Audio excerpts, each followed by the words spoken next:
All right, listeners, get ready. We're diving deep into the Overwatch Champions Series World Finals. We've got the official announcement article, and it is jam-packed with details.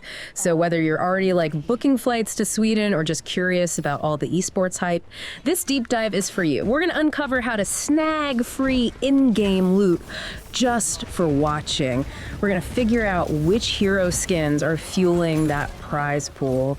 And we're going to get the scoop on a special developer update happening live at the event. But before we jump into all that, let's set the stage a little bit. Yeah, you know what's really exciting about this isn't just another tournament. This is the culmination of a year's worth of competition, the absolute peak of the Overwatch Champions Series.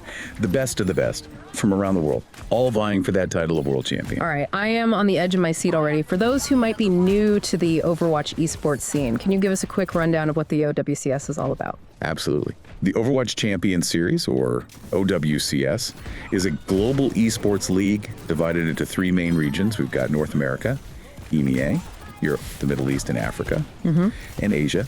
And teams within these regions have been battling it out all year long. And the World Finals brings together the top 8 teams from around the globe for the ultimate showdown. It's a true test of skill, strategy, and regional pride. So, to be clear, this is like the big leagues, like the World Cup of Overwatch, and it's all going down at DreamHack Stockholm in Sweden, November 22nd to the 24th. So let's talk nitty-gritty details. What's the tournament format like? It's a double-elimination bracket, so every match has some serious weight. You lose twice and you're out, so the tension's going to be incredible. Plus, all the matches are going to be on one stream, so you won't have to jump around to catch the action.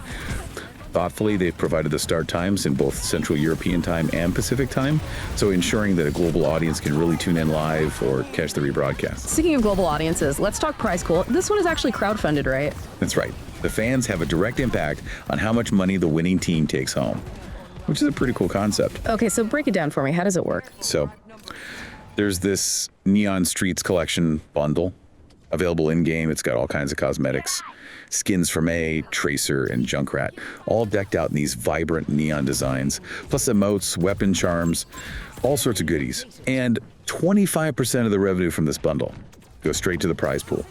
Now, there's a little asterisk there about platform fees, but the majority is still going directly to the players. Wait, so if I buy this bundle, I'm not only getting some cool new skins, I'm also directly supporting the players and the tournament itself. That's a pretty awesome way to get fans involved, don't you think? Absolutely. It's a fascinating example of how esports is evolving beyond traditional sponsorship models.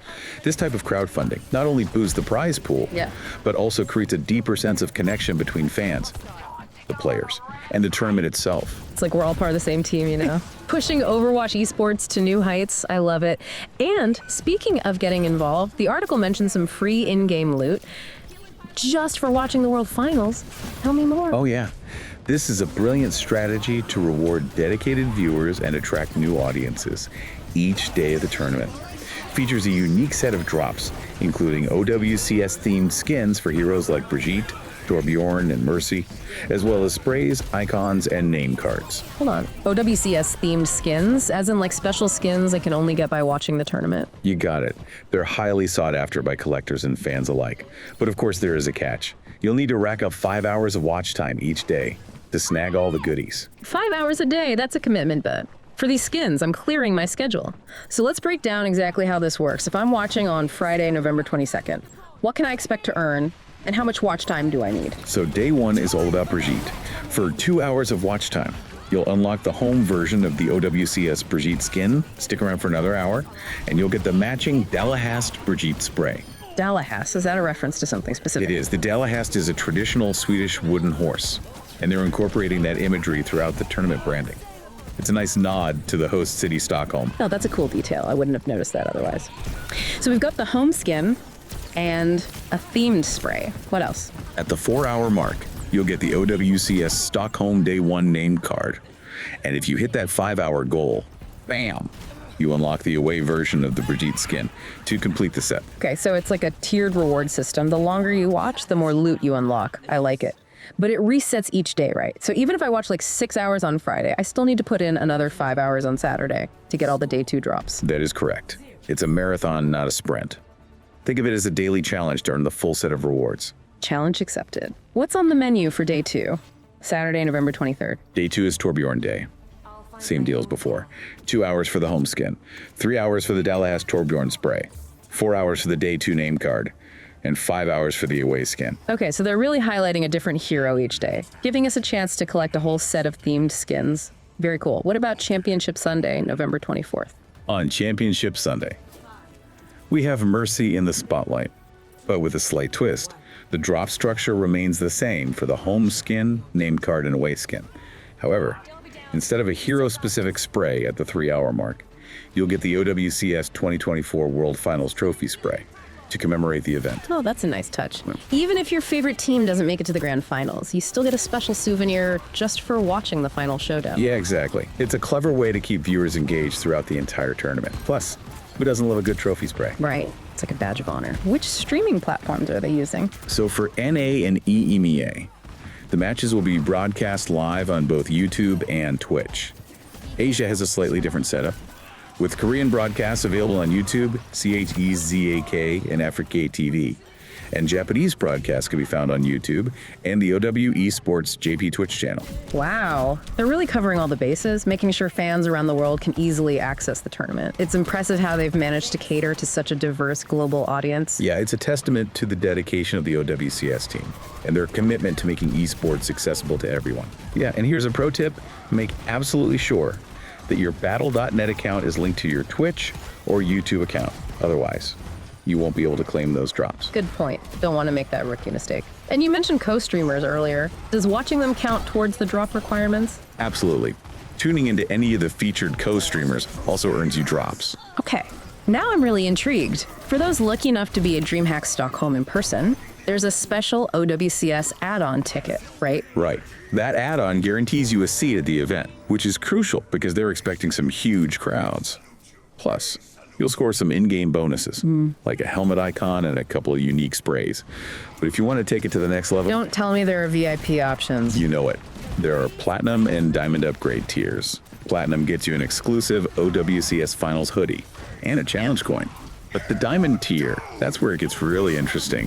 Meet and greet with players, and a behind-the-scenes tour of the OWCS backlog. Wow. If I were going, that Diamond tier would be calling my name. But even just guaranteeing a seat with the basic add-on seems like a good idea, especially, they had to add extra seats in Dallas last time. Yeah, it really speaks volumes about the growing popularity of Overwatch esports. It's not just a niche interest anymore, it's a cultural phenomenon, drawing massive crowds and generating genuine excitement. And speaking of excitement, DreamHack Stockholm isn't just tea about the tournament, right? It's a full-blown festival with tons of activities for Overwatch fans. Got it. Meet and greets with players and team staff happening all weekend long, giving fans a chance to interact with their heroes. But the main attraction, a live segment featuring the Overwatch 2 development team on November 22nd. Wait, hold on, Phil. The developers are going to be there live and in person. What could they possibly reveal? New hero, game-changing balance changes, sneak peek at Season 14. The suspense is killing me. I know, right? The possibilities are endless. Developers have a history of dropping bombshells at these live events, so fans are understandably eager for any hints about the future of a game. This is going to be a can't-miss moment for sure. Okay. Let's talk about the people who bring this whole spectacle to life. The casters and analysts. The OWCS World Finals has assembled a truly impressive talent lineup, right? It's a really diverse group of individuals with talent lined up for English, Korean, and Japanese broadcasts, reflecting the global reach of Overwatch and its esports scene. So for the English-speaking audience, who are the voices guiding us through all the action? Well, we've got So Grashwin as our host, with Alex Goldenboy Mendez as our stage host. For expert analysis, we have Jake Lyon, Jonathan Reinforce Snowden, and Danny Lim. And to call the play-by-play action, get ready for Mitch Uber Leslie, Mr. X Morello, Rosemary Necra Kelly, and Jack Jaws, right? Wow, that's an all-star lineup right there. I'm familiar with a lot of those names. They're basically legends in the Overwatch scene. And let's not forget the other language broadcasts. The Korean broadcast features Jungmin the Marine Kim, Koo-hyung YBT Hwang, Jisoo Sim, and Song Young Melt on casting, with Jisoo Akaros Jang, Hansung Strings Hong, and Jungsik Moon providing expert commentary. The Japanese broadcast features the dynamic duo of Aoyuru and Oyatsu on casting, with Gapo3 and Hoshimi providing commentary, and KSG joining as a special commentator. The depth and diversity of the talent lineup truly reflects the global reach of Overwatch esports.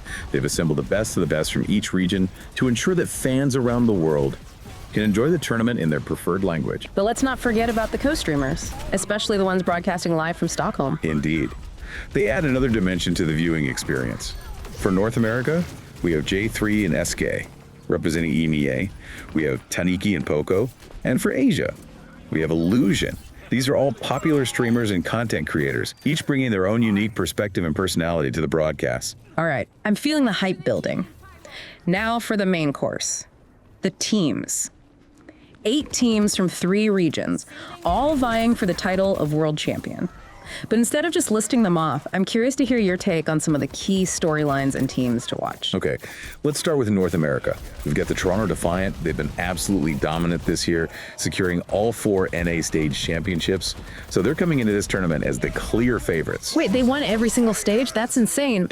Can they maintain that level of dominance on the international stage? That's the million-dollar question. You know, they have a target on their backs. The pressure is immense. It'll be fascinating to see if they can rise to the occasion and cement their legacy as a truly legendary team. The Defiants aren't the only North American team making waves. What about NTMR? They're the underdog story of the year, right? Absolutely. NTMR's rise has been nothing short of meteoric. It's like they came out of nowhere and quickly climbed the ranks, proving that new teams and players can absolutely shake up the established order. They even came incredibly close to beating the Defiant in Stage 4. That's incredible. So they're definitely a team to watch. And what about NRG Shock? They revamped their roster after the Dallas Major, didn't they? They did. NRG Shock has always been a team with immense potential, but they've struggled to find consistency. Their new roster brings a mix of veteran experience and fresh talent, and they're hungry to prove they can compete with the best. So we've got the dominant force, the underdog sensation, and the revamped roster looking for redemption. North America is bringing the drama, but what about EMEA? What are some of the key storylines we should be paying attention to? EMEA is bringing the heat as well, with fierce rivalries and a hunger for home turf glory. Keep an eye on Space Station Gaming and ENCE, 2 powerhouses who have been battling it out all year for regional dominance. Okay, so those 2 are definitely on my radar. But I'm also curious about Twisted Minds. They're back on the world stage after a strong showing in the EMEA qualifiers, right? That's right. They had a bit of a rough start to the year, Yeah. but they've clawed their way back to the top. They're a team with a lot of heart and resilience, and they're always capable of pulling off an upset. Don't count them out. Okay, noted. Now let's talk about the region that always brings a unique and often unpredictable style to the game, Asia. Ah, yes. Asia is home to 2 titans, Team Falcons and Crazy Raccoon. These teams have been trading blows all year, pushing each other to their limits. Their matches are always a spectacle of skill and strategy, and I have a feeling their World Finals encounter will be one for the history books. So in Asia, it's a battle of the titans, clash of styles, a fight for ultimate dominance. This is getting good. I'm already feeling the hype. This tournament is going to be full of personal triumphs and heartbreaks. Ooh. Now I'm really excited. So to our listeners, check out the OWCS website, follow your favorite teams and players on social media, and get ready for an epic World Finals showdown in Stockholm. And don't forget to grab that Neon Streets collection bundle, to support the players and boost that prize pool. Every purchase makes a difference, and it's a great way to show your love for Overwatch esports. All right, thanks for joining us on this deep dive into the OWCS World Finals. We'll be back soon with another exciting exploration of the world of gaming and esports. Until then, stay curious and game on.